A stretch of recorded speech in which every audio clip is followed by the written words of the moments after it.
ధరణి news జనం కోసం నిజం కోసం సామాన్య గొంతుక.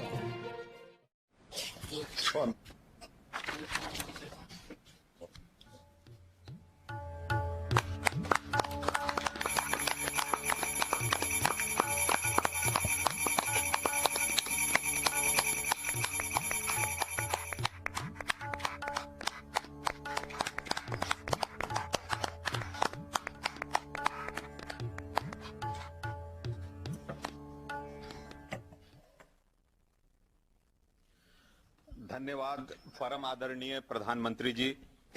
अब मैं प्रधानमंत्री ग्रामीण आवास योजना के कुछ लाभार्थियों को आपसे परिचर्चा के लिए आमंत्रित करता हूं।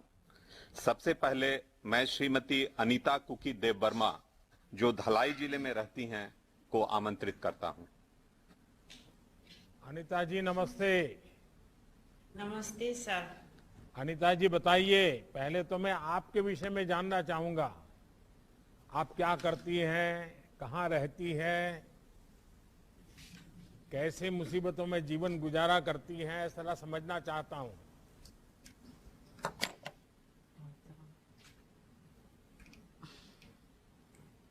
सर मेरी नाम अनीता देव वर्मा है। मैं मजदूरी का काम करती हूँ सर। मैं त्रिपुरा धोलाई डिस्ट्रिक्ट कमलाछड़ा गांव में रहने वाली हूँ। घर में मेरे अलावा 2 बेटा है सर, वो लोग पढ़ाई करता है। फिलहाल तो मिट्टी का घर में रह रही हूँ सर। आरती जी, आपकी कोई पढ़ाई हुई क्या? ना सर। नहीं हुई। अच्छा, आप कच्चे मकान में रहती हैं, करती क्या है? सर मैं मजदूरी का काम करती हूँ। नहीं, मजदूरी में किस प्रकार से मजदूरी करती है, क्या काम करती है? मजदूरी खेती में काम करती हूँ सर। खेती में काम करती हूँ। हाँ जी। लेकिन ये मकान बनाना है तो कैसे बनाओगी? मकान मिस्त्री लोग का मदद लेके बनाऊंगी सर। तो आपको कुछ आता है मिस्त्री वाला काम, कुछ जानती हैं आप? मिस्त्री वाला काम तो नहीं जानती हूँ सर, फिर भी वो मिट्टी वगैरह, ईटा वगैरह, केरिंग, वो सब तो कर लेती हूँ सर, जानती हूँ। देखिए, मकान बनाना है, इतना बढ़िया बनाना है ताकि अगल बगल के सब लोग देखने के आए कि देखो भाई, आरती जी ने कितनी बढ़िया मेहनत की, एक एक पाई का सदुपयोग किया और अच्छा मकान बनाया, ताकि आने वाले कई वर्षों तक मकान के कारण बच्चों को कोई परेशानी ना हो।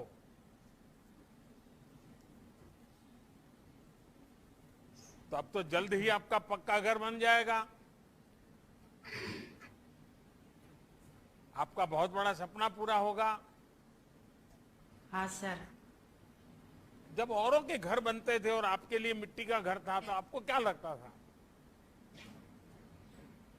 मेरे भी मन करता था सर ऐसे घर में रहने को, पर अभी तो आप हमारा केंद्र सरकार के और त्रिपुरा सरकार से मदद से मेरे भी ऐसा घर हो जाएगा सर। इसके लिए मैं हमारा केंद्र सरकार और त्रिपुरा सरकार को बहुत बहुत धन्यवाद देती हूँ। अनीता जी, जब से हमें आप सब देशवासियों ने जनता जनार्दन की सेवा का मौका दिया है, हमारी सरकार ने गरीब के हितों को सर्वोच्च प्राथमिकता दी है। हमारे देश के जनजातीय भाई बहनों के जीवन में सकारात्मक बदलाव हो, इसके लिए हमने बहुत कोशिश की है। एकलव्य स्कूल से लेकर वन उपज की एमएसपी तक, डिस्ट्रिक्ट मिनरल फंड से लेकर प्रधानमंत्री आवास तक, सभी मूलतः इसी सोच के कारण आज योजनाएं बन रही हैं, बजट तय किया जाता है और जमीन पर उसको पक्का उतारा जाता है। तो अनीता जी, आपको और आपके परिवार को मेरी बहुत शुभकामनाएं। अब आपको पक्का घर मिलेगा, लेकिन बच्चों की पढ़ाई करोगे तो जिंदगी भी पक्की बन जाएगी। मोदी आकर के घर पक्का बना सकता है, लेकिन जिंदगी पक्की बनाने में आपके बच्चों की शिक्षा बहुत काम आएगी। तो पढ़ाओगी ना? हाँ सर, पढ़ाऊंगी। अच्छा, चलिए, नमस्कार। आइए अब हम हाँ, सोमा सर। मजमूदार से बात करते हैं। सोमा जी नमस्ते। नमस्कार सर। सोमा जी, सबसे पहले तो मैं आपके विषय में जानना चाहता हूं, जरा आप बताइए। ये भी बताइए कि आप अभी जहां रहती हैं वो कितने साल से रहती है और कैसे घर में रहती हैं आप?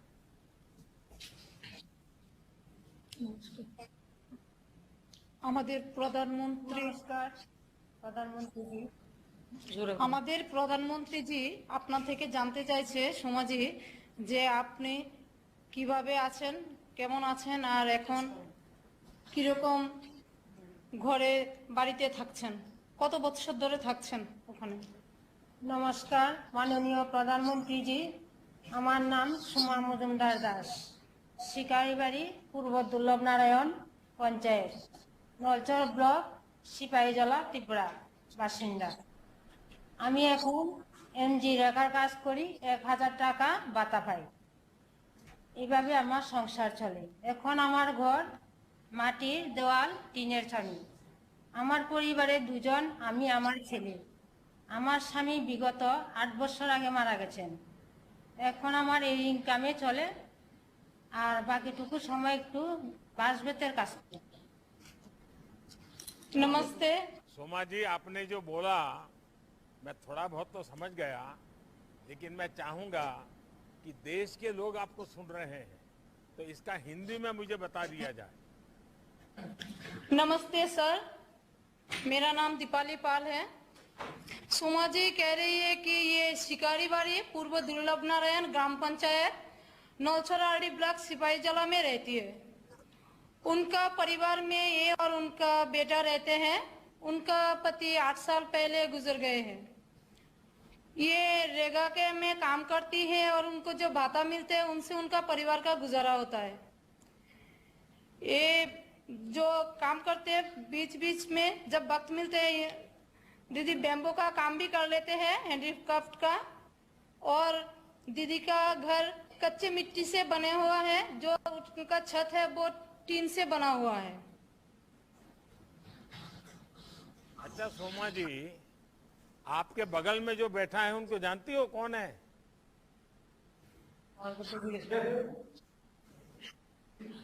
স্যার জিজ্ঞাসা করতেছে আপনার সাথে যে বসে আছে সাইডে, আপনি কি ওনাকে জানেন? হ্যাঁ জানি স্যার। कौन है? দিদি বলছি উনি জানেন। উনি একজন মন্ত্রী। दीदी कह रही है प्रतिमा वो भूमिक। मंत्री है। দিদি প্রতিমা ভূমিক। आप जानती हो प्रतिभा जी को? হ্যাঁ জিজ্ঞাসা- স্যার জানি। दीदी कह रही है वो जानती है। जानती है। अच्छा हाँ, सोमा सर। जी, आज आपको अपना घर बनाने के लिए पहली किस्त मिली है। आपका घर बन जाने के बाद आपके जीवन में क्या क्या परिवर्तन आएगा?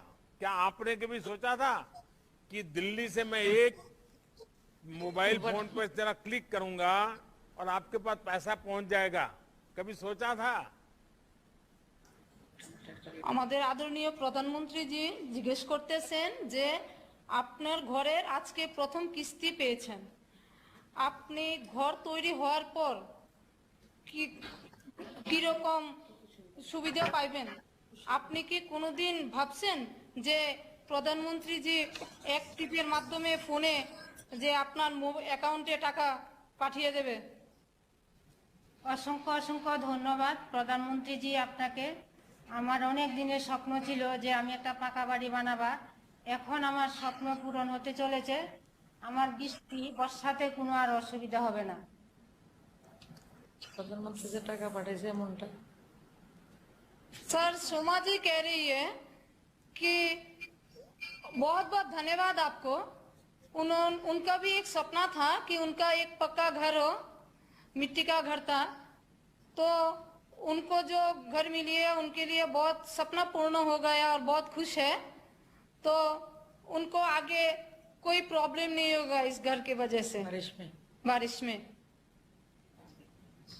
नहीं, मैं कहा आपने कभी सोच सकते हैं कि प्रधानमंत्री यहाँ से मोबाइल फोन से आपको पैसा पहुंचा देता है और आपके खाते में पैसा पहुंच गया। স্যার জিজ্ঞেস করতেছে যে আপনি কোনোদিন ভাবছেন যে ये স্যার पैसे पहुंचे इसकी कोई जानकारी है आपको इसके विषय में? অ্যাকাউন্টে যে টাকা ঢুকছে আপনি এই বিষয়ে কিছু জানেন কি, জানতে ভাবছেন কোনোদিন? কোনোদিন ভাবছেন যে অ্যাকাউন্টে প্রধানমন্ত্রী এভাবে আপনারা টাকা দিবে এমন ভাবছেননি কোনোদিন? না স্যার, কোনোদিন ভাবছি না।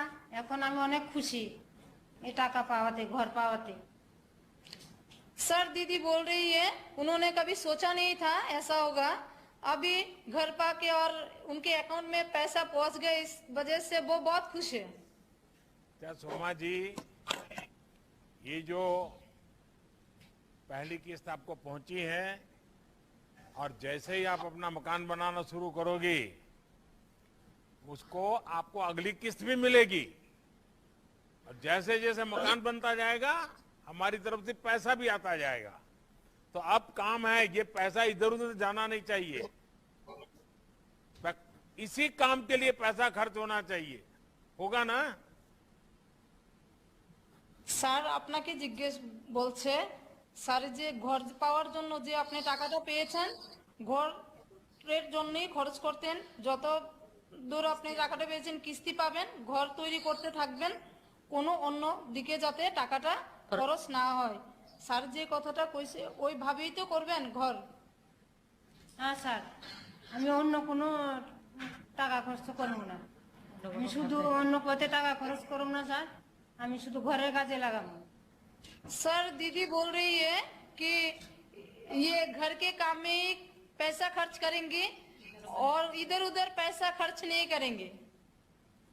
अच्छा सोमा जी, मुझे अच्छा लगा आपने पक्का इरादा कर लिया है।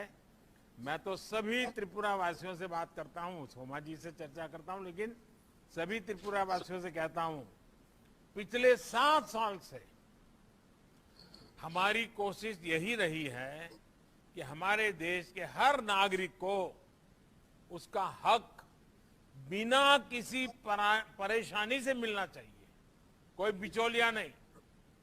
पहले क्या होता था कि कोई योजना आती थी तो वो कुछ लोगों के इर्द गिर्द ही खत्म हो जाती थी, असली लाभार्थी तक पहुंच ही नहीं पाती थी, अरे लाभार्थी की सूची तक नहीं बनती थी। हमने इसको बदलने की कोशिश की है और जागरूक नागरिकों की मदद से हमें इसमें बहुत सफलता भी मिली है। आपको अपने घर की पहली किस्त के लिए मैं बहुत शुभकामनाएं देता हूं और मेरे मंत्रिपरिषद के साथी हमारी प्रतिमा जी भी वहां बैठी हैं, वो बहुत मेहनत करती हैं आप लोगों की भलाई के लिए। भारत सरकार में लगातार नए नए विषय लेकर के आती हैं, तो आप सबने आज मिलकर के अच्छा काम शुरू किया है, मेरी तरफ से बधाई। आइए हम समीरन नाथ जी से मिलते हैं। समीरन नाथ जी नमस्ते। नमस्ते सर। बैठिए बैठिए समीरन जी बैठिए। सर मेरी तरफ से और मेरी फैमिली की तरफ से आपको बहुत बहुत बधाई और धन्यवाद दे रहा हूँ सर। अच्छा समीरन जी, पहले अपने विषय में बताइए, आप अभी कैसे घर में रहते हैं, क्या करते हैं, जरा थोड़ा बताइए ना अपने विषय में। सर मेरा नाम समीरन नाथ है, धर्मनगर नॉर्थ त्रिपुरा डिस्ट्रिक्ट जुबराजनगर गांव में रहता हूँ सर।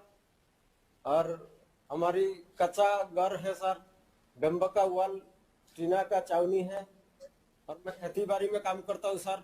मेरा घर में 4 लोग हैं, मैं, मेरा पत्नी और मेरा 2 बच्चा है सर, एक लड़का एक लड़की। तो समीरन जी आप आज ऐसे बन ठन करके बैठे हैं, लगता है जैसे आज ही दिवाली आई है आपके यहाँ। तो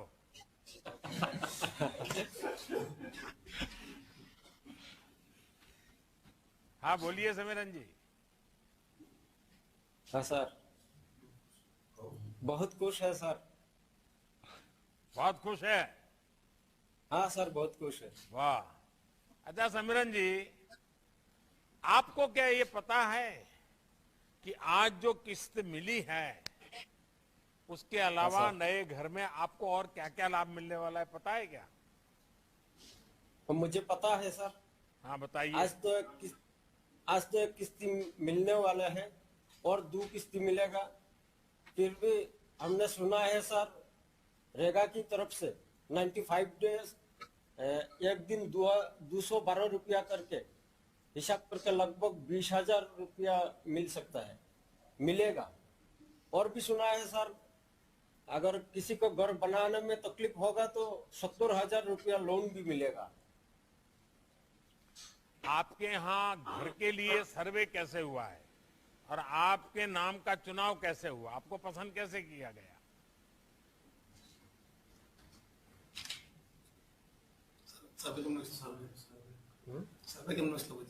और सर, फरवरी मार्च महीने को ब्लॉक से इंजीनियर और पंचायत सेक्रेटरी जीआरएस तीनों आया हमारे गांव में। तो गांव में सर्वे किया सर। उस टाइम मेरे घर में गया, वो लोग मेरा घर भी सर्वे किया। तो 14 अगस्त को ग्राम सभा हुआ। तो ग्राम सभा में हमने पंचायत में गया। तो पंचायत में जाने के बाद वो लोग बोला था, तो समीरन, तुम्हारे कच्चा घर सैंक्शन, कच्चा घर है, तुमको पक्का घर मिलेगा, सैंक्शन हो रहा है, तो तुमको डॉक्यूमेंट्स देना पड़ता है, राशन कार्ड, आधार कार्ड, बैंक अकाउंट और जॉब कार्ड। तो मैंने डॉक्यूमेंट्स दे दिया सर। अभी सुन रहा हूँ मेरे को पक्का घर मिलेगा। बहुत खुश है सर, मेरा दिल में बहुत खुश है। अच्छा सुमरन जी, आप खुश हैं तो आज तो मछली वछली पकेगी बढ़िया। अच्छा ये बताइए कि आपको जो घर के लिए अपनी किस्त मिली है, क्या इसके लिए, ये सच्चा बताना मुझे, हाँ सर। आपको किसी को बिचौलिए को पैसा देना पड़ा क्या, कोई रिश्वत देनी पड़ी क्या, कुछ बेईमानी का रास्ता लेना पड़ा क्या? ना, मुझे ऐसा कुछ नहीं देना पड़ा सर। नहीं, जोर से बताओ, हिम्मत से। हाँ, जोर से सर बोल रहा हूँ। किसी को पक्का? कोई पैसा नहीं दिया, किसी ने मंगाया भी नहीं सर। किसी ने कुछ मांगा नहीं है ना? नहीं सर। किसी को कुछ दिया नहीं ना? नहीं सर। ये आपका और हक दूसरे- है हाँ सर। और आपका हक पूरा करना ये मेरा जिम्मेवारी है। धन्यवाद सर। देखिए सिमरन जी, हमारी यही कोशिश है कि देश के सामान्य मानवी को किसी भी योजना के लिए ना तो भटकना पड़े, ना ही उसके पास इस पैसे कोई बिचौलिए छीन ले जाए। प्रधानमंत्री आवास योजना में पारदर्शी ढंग से चयन, घरों की जियो टैगिंग, ग्राम सभा में नाम का ऐलान, निष्पक्ष सर्वे और डायरेक्ट बेनिफिट ट्रांसफर इसी सोच का हिस्सा है। आपको पहले की सरकारें भी याद होगी, जहां पर कट कल्चर के बिना कोई काम ही नहीं होता था। तो सिमरन जी खुश हैं? खुश है सर। बहुत आपके खुश गांव है में सर। औरों को जिनका घर तय हुआ वो भी खुश है? हाँ सर। चलिए, मेरी तरफ से आपको बहुत शुभकामनाएं। आइए श्रीमती कादर बिया से बात करते हैं। कादर जी नमस्ते।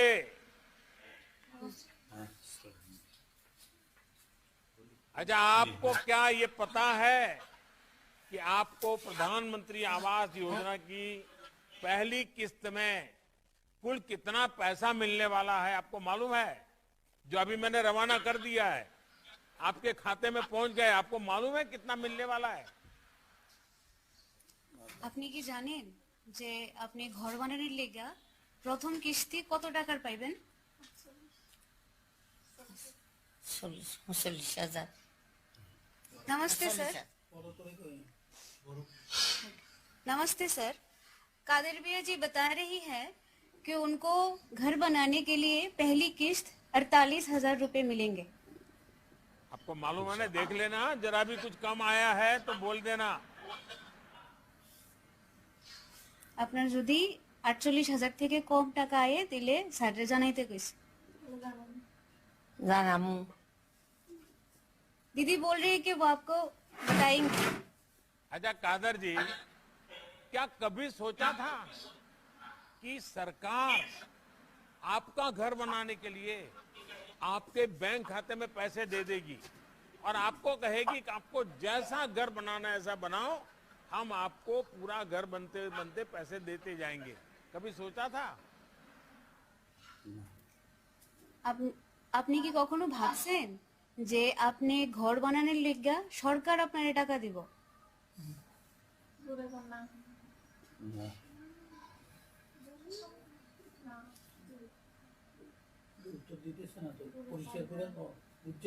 বলেন বলেন। আপনি কখনো ভাবছেন যে সরকার আপনার টাকা দিব ঘর বানানোর লিগা?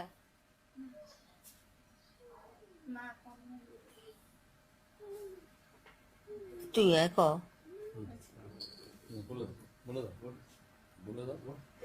सर वो उनका बहू है सर, वो अगर बात करें तो शी हाँ, इज जरूर लिटिल। जरूर, ये तो अच्छी बात है। सांस बहू को आगे कर रही है तो बहुत खुशी की खबर है।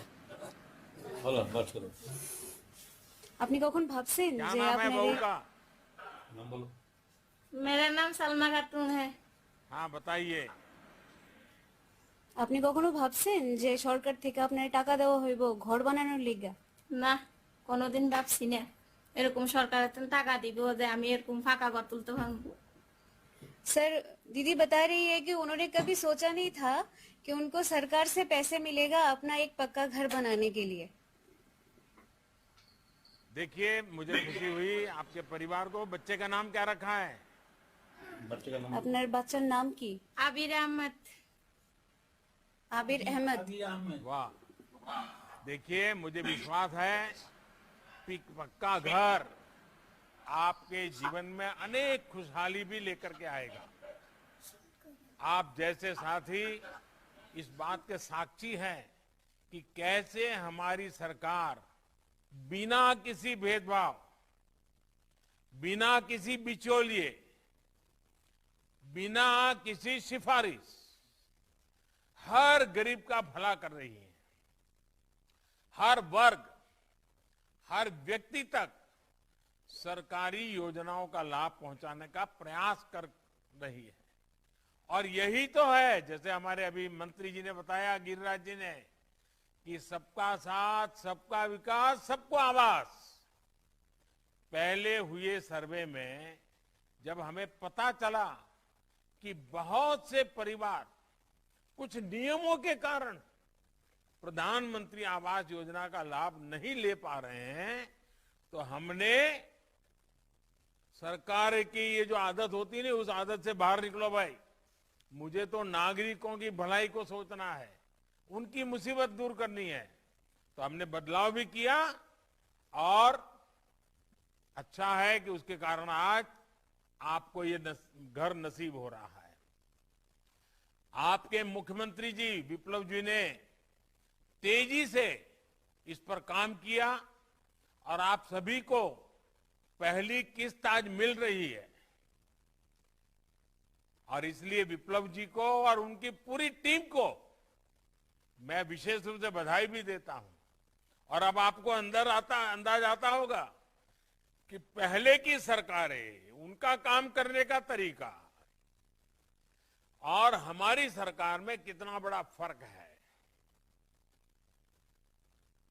चाहे विप्लव जी की सरकार हो या मोदी जी की सरकार हो, हम नियमों को लोगों के लिए बाधा नहीं बनने देते। आप सबको मेरी तरफ से बहुत बहुत बधाई, और आपको इसलिए भी डबल बधाई कि इस घर का मालिकाना हक आपके पास होगा। महिलाओं के पास होगा। इस बात का हमने बहुत ध्यान रखा है कि पीएम आवास योजना के तहत जो घर बने वो हो सके तब तक महिलाओं को ही प्राथमिकता दी जाए, उन्हीं के नाम पर बने। जहां वो संभव नहीं है वहां ठीक है, नियम हम कोई महिला है ही नहीं, सिर्फ पुरुष है तो उनके लिए करेंगे। लेकिन अगर परिवार है तो घर की महिला जो मुखिया है उसके नाम घर देंगे। मेरी तरफ से आपको बहुत बहुत शुभकामनाएं। धन्यवाद सर। धन्यवाद माननीय प्रधानमंत्री जी। अब मैं माननीय प्रधानमंत्री जी से उन मार्गदर्शन एवं आशीर्वचन देने के लिए उन्हें सादर आमंत्रित करता हूं।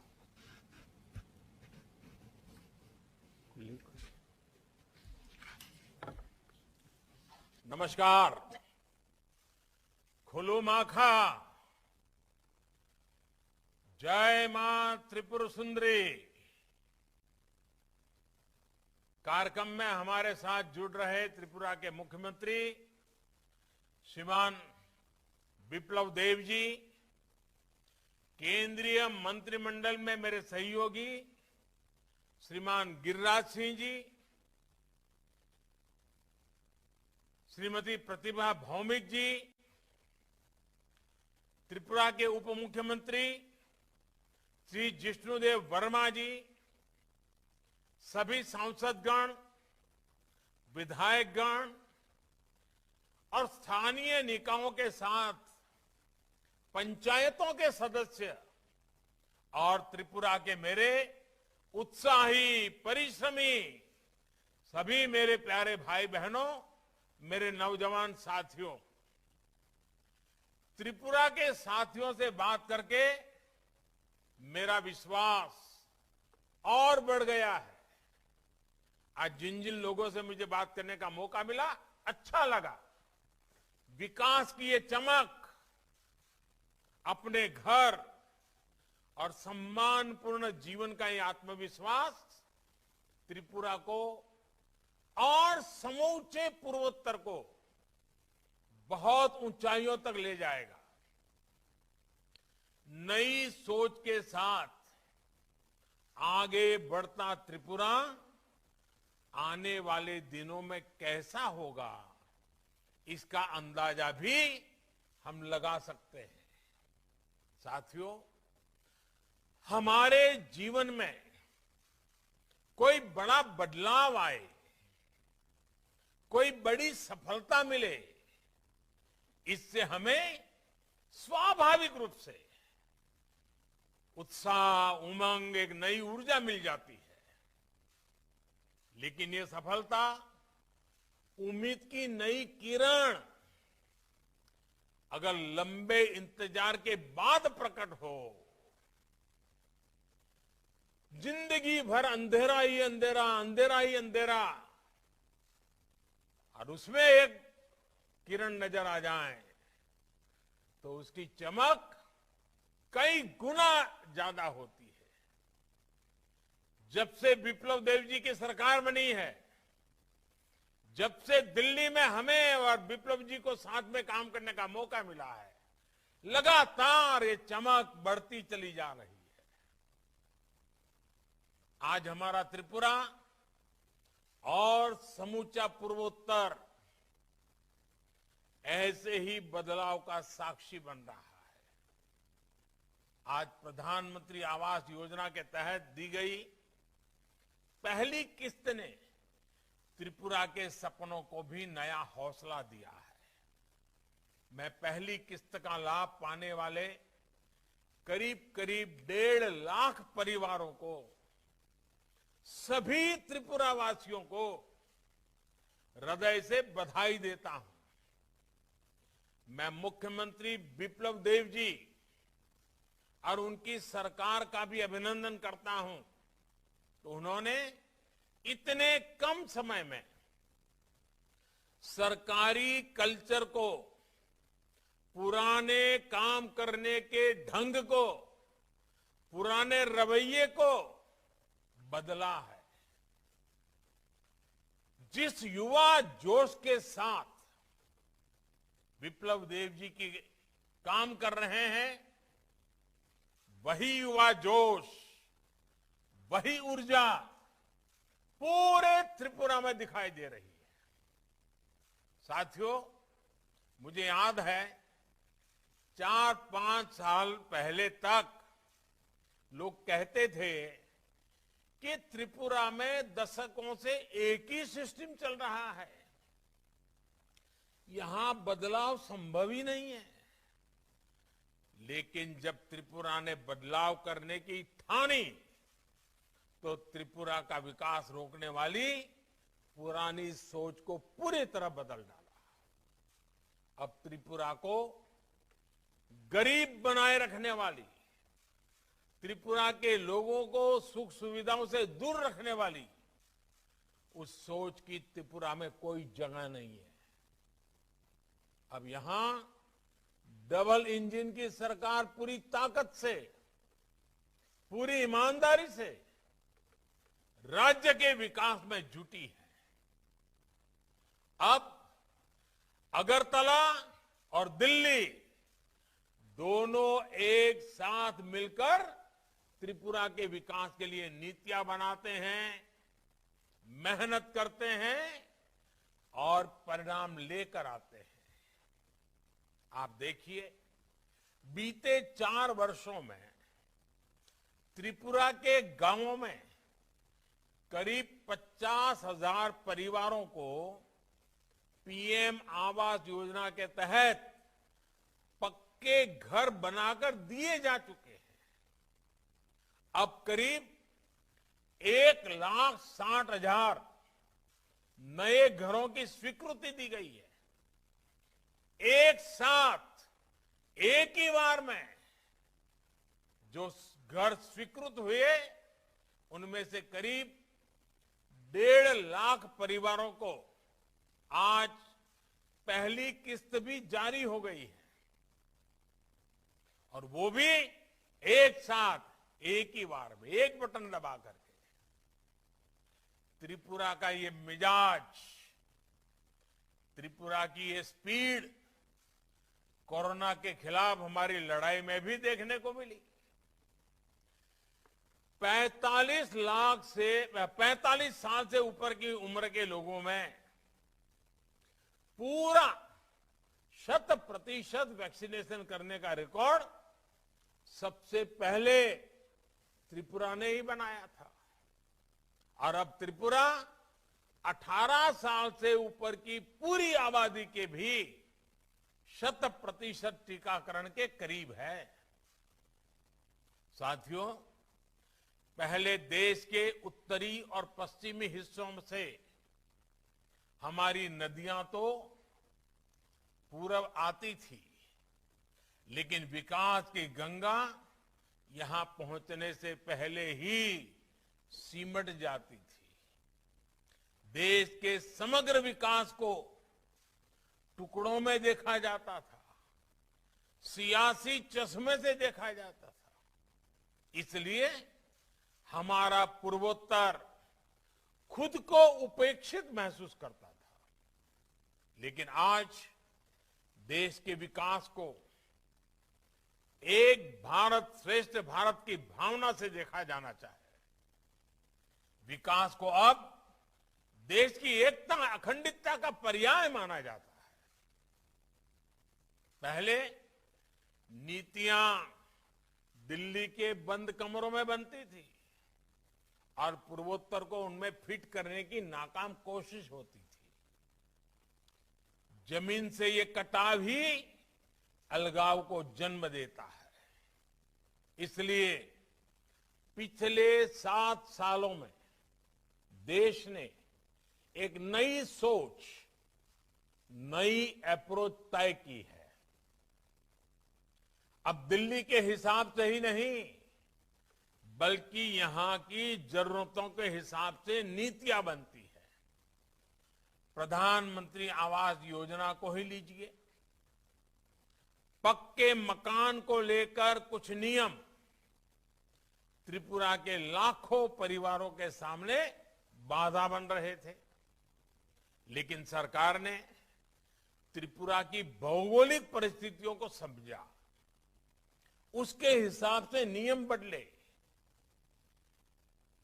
आवश्यक नीतियां बनाई और उसके कारण आज हजारों नए परिवारों को इस योजना का लाभ मिल रहा है। विकास के लिए यही संवेदनशीलता बहुत जरूरी है। इतना ही नहीं, हमने इस और भी ध्यान दिया कि यहां के वातावरण और रहन सहन के हिसाब से घर कैसे होने चाहिए।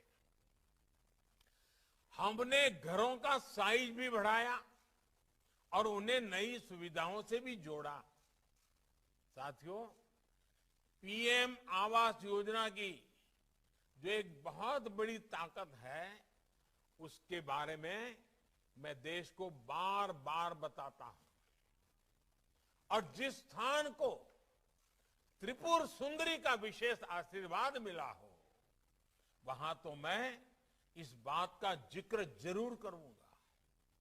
सदियों तक हमारे यहां जो सोच रही, उसमें महिलाओं के नाम पर घर नहीं होता था, महिलाओं के नाम पर संपत्ति नहीं होती थी। पीएम आवास योजना ने इस सोच को भी बदलने का काम किया है। इस योजना के तहत जो घर बनते हैं, उनका मालिकाना हक ज्यादा से ज्यादा हमारी बहन बेटियों को मिल रहा है। अब वो घर के कागज पर भी घर की मालकिन बन रही है।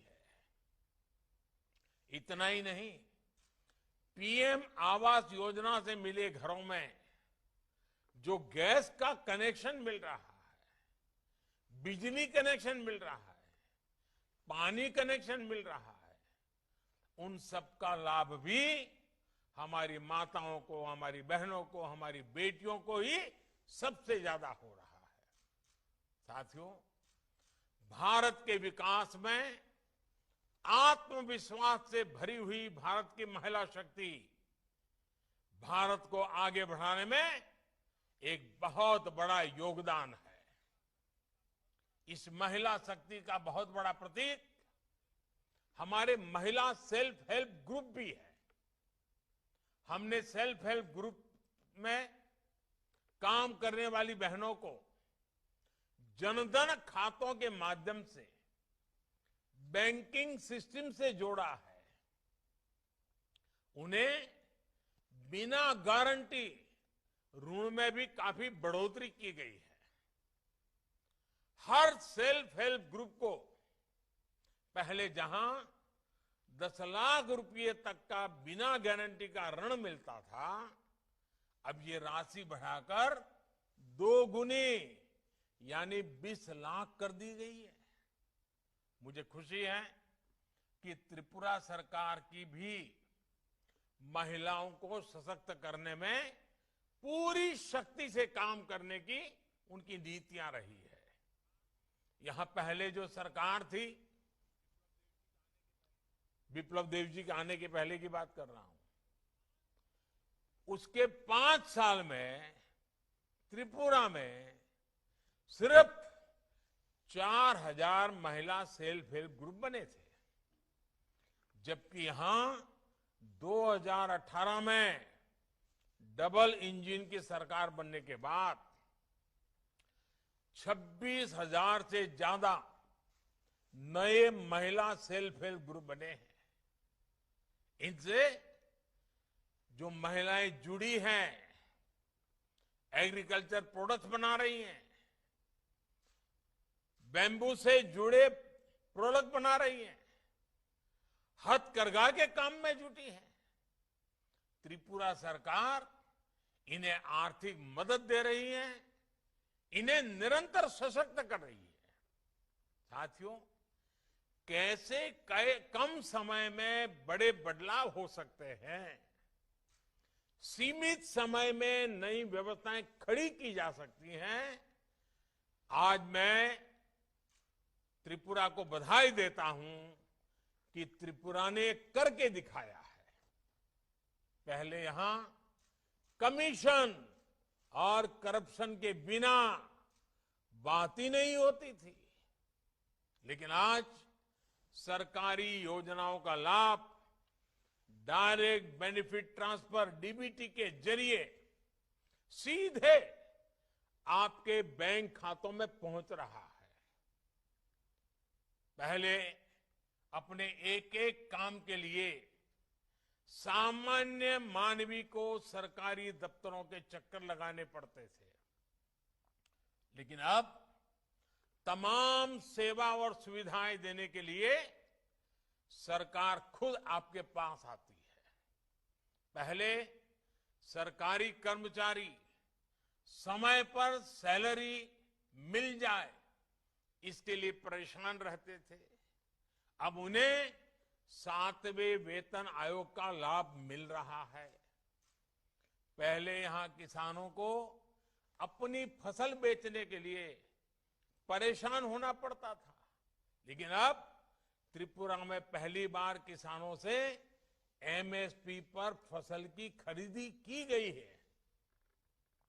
यही त्रिपुरा, यही लोग, यही सामर्थ्य, लेकिन पहले स्ट्राइक कल्चर के कारण इंडस्ट्री यहां आने से डरती थी। वहीं अब त्रिपुरा का निर्यात करीब 5 गुना बढ़ गया है।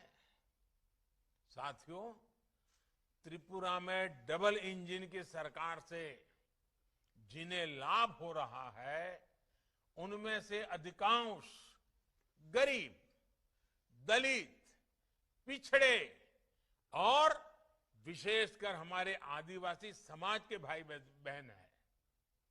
हमारा पूर्वोत्तर तो देश की सबसे पुरानी और समृद्ध आदिवासी संस्कृतियों का भी केंद्र है। आजादी के इतिहास में हमारे पूर्वोत्तर के आदिवासी सेनानियों ने और देश के भी हमारे आदिवासी सेनानियों ने देश के लिए अपना बलिदान दिया है।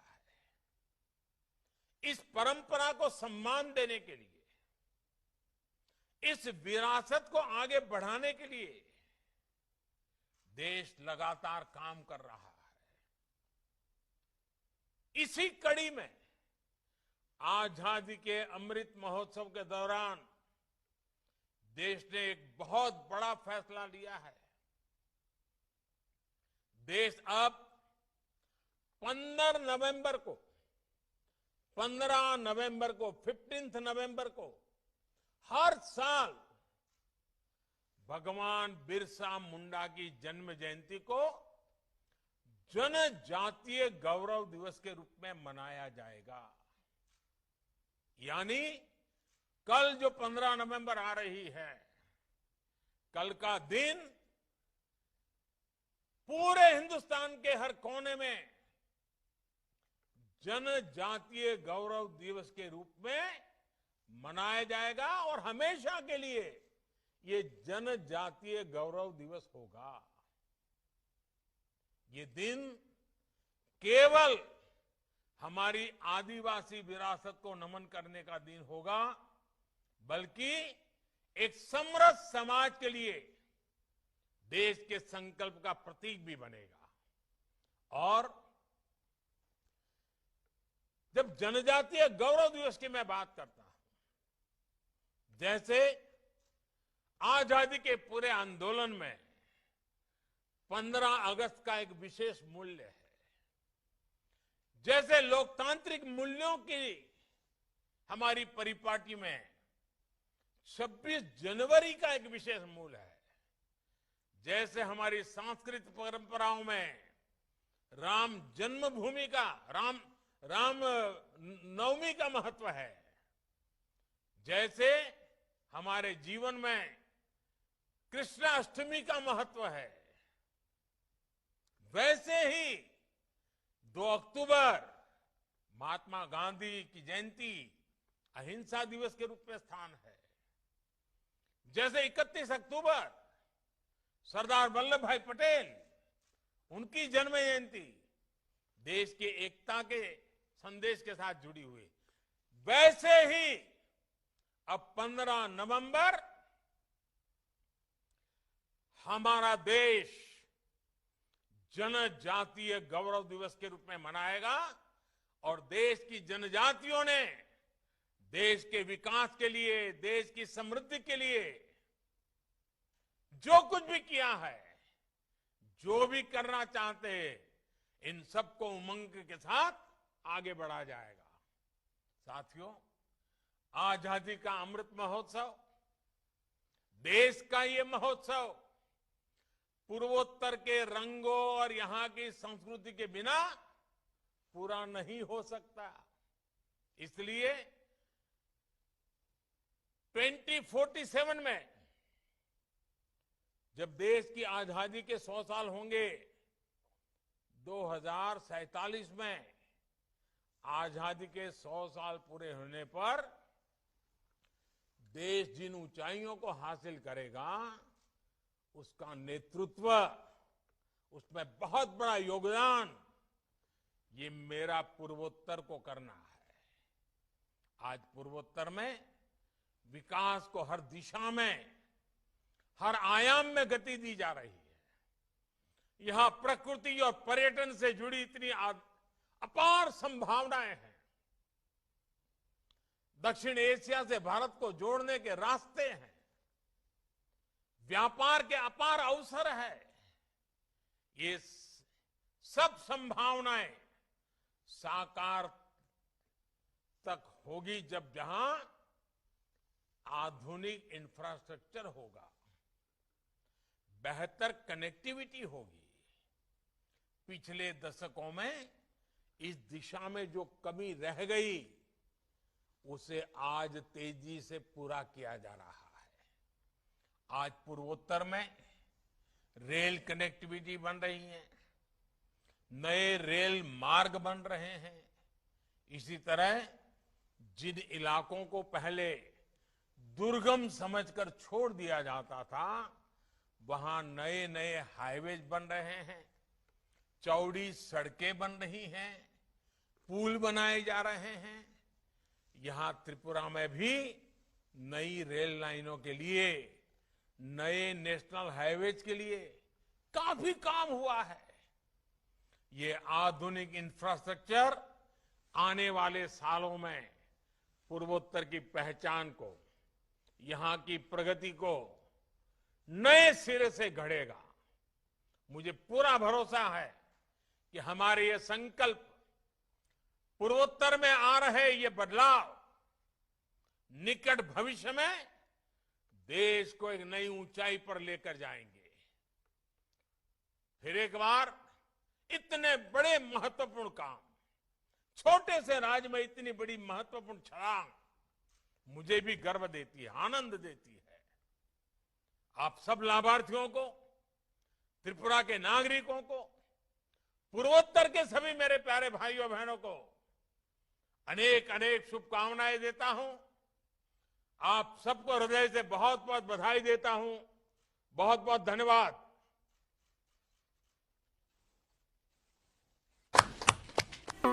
Thanks for watching this video. Please like, share and subscribe to Dharani TV.